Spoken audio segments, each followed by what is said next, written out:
Welcome back to Buck's Garage, guys, where today I have something really exciting for you.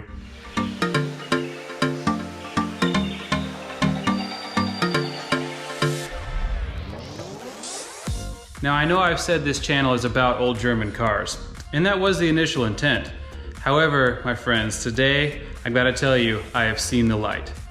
Now, I know in the past I've talked about sport package handling, V8 engines, the driving experience of the ultimate driving machine.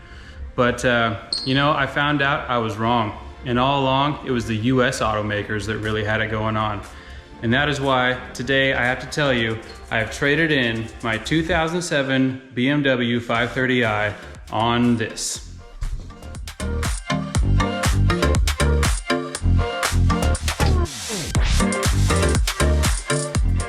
That's right. It's a 2001 Lincoln Town Car Executive Series. Now, I'm sure you're wondering why I would trade in a BMW 5 Series on a Lincoln. But if COVID-19 has taught us anything, it's that you can live on your couch indefinitely. So if you can live on a couch, why not drive around on one too? I mean, just look at this white leather bench seat. You don't get that in any German car. And that's not all this town car has to offer. It's got another white leather bench seat in the back. It's got automatic climate control in the front. And it's got a Kenwood stereo that would make any 1990s teenager jealous. It really is the full package.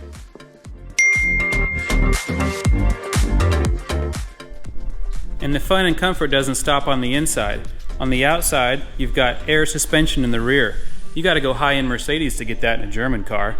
And up front, you've got a Ford 4.6 liter V8 with some horsepower and at least a few foot-pounds of torque. I mean, just try doing this in your BMW.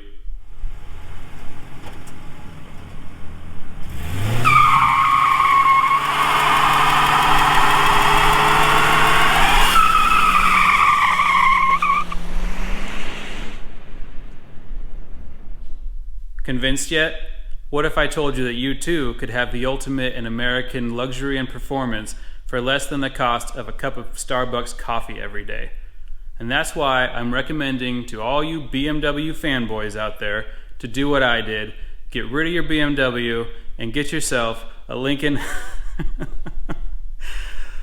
Oh, I can't do it anymore. This isn't my car. And I did not get rid of the BMW. And don't worry, this channel is still about old German junk. But if you're like me, and you're following this channel, you probably don't have one of these, but you might have some grandparents that have one. And if that's the case, then this video is for you, because this has a pretty serious problem, and I'm gonna get this fixed up for my grandparents today and show you how to do it. If your grandparents don't have one of these, then we'll be back to the German junk next week, and we'll see you then.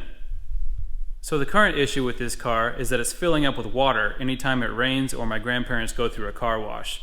My grandma is not a big fan of getting her feet wet anytime she's in this car, so it's definitely something we gotta fix. So let's go around to the front and I'll show you what's going on. So apparently water intrusion is a pretty common issue on these Lincoln Town cars, Mercury Grand Marquis, even Ford Crown Victorias. And the issue stems from this cowl cover up here. This is designed to catch water that's coming off the windshield, pool down here, and then drain out of this drain with this flap down here. Most easy fix for this is if this is full of leaves, that will cause that drain to back up. And the fresh air intake for the HVAC system is right here. So once this fills up with water, that water will drain into the fresh air intake, into the passenger footwell, and even fill up the rear passenger footwell. My grandparents have complained of 2 to 3 inches of water inside the cabin. So leaf blockage can be a big issue, but there's also a gasket down here that goes bad, and if that does, it will cause the same leak. So let's get this cowl cover off, and then we'll deal with that gasket.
Okay, now we've got everything apart. You can see we got quite a bit of debris in here.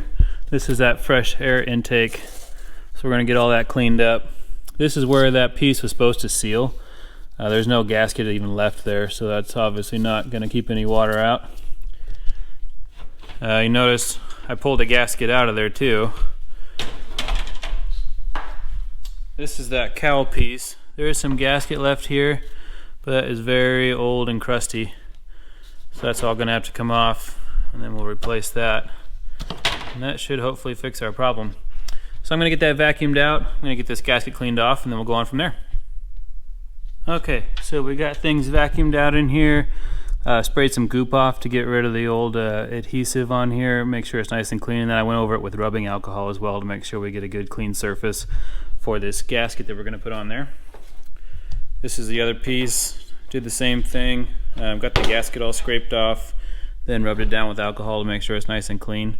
That gasket just fits right around this loop here. So, from what I can tell online, it is very hard to get this gasket if you can at all. So the recommendation is to make your own. So I'm going to use this Optimum Max Flex gasket maker that I got at AutoZone. And we're gonna put a bead on here. I was just gonna do one bead as the gasket maker says, but when I test fit this piece back, there's a large gap at the back here that I just don't think it's gonna fill very well. So I'm actually gonna put a bead around here, let that set a little bit. I'm gonna put another one here, and then I'm gonna sandwich those two together, and hopefully that will fill in everything. Make sure that the water stops leaking through here and into our fresh intake. So I'm gonna get going on that, and we will check back once that is in. All right, we are about wrapped up in here. So we've got this cowl piece back in. If you can see our gasket in there, I kind of missed with this outside edge, but I was able to move that back in and get some in there. So we've got a pretty good seal, it looks like. So I did install the bolts back in as well as these nuts over here, but I have not torqued them down all the way. I'm going to let that set up a little bit, and then once it's dry and set up, then I'll torque those down the rest of the way, and we should get a nice seal on that. So last thing to do is just reinstall our weather stripping here and our little cowl cover once we've got those bolts torqued, and we are all set. Hopefully that will take care of the water issue with this car. All right, that about wraps it up here. Hopefully that helps you if you ever have any water damage issues with your old Ford. Even though this thing rides like an old boat, we definitely don't want it taking on water like an old boat. If you're still with me at the end of this episode, you either have an old Lincoln or you're really bored, so thanks for sticking with me. We'll be back to the old German stuff next time. So for now, thanks for watching, and we'll check you next time.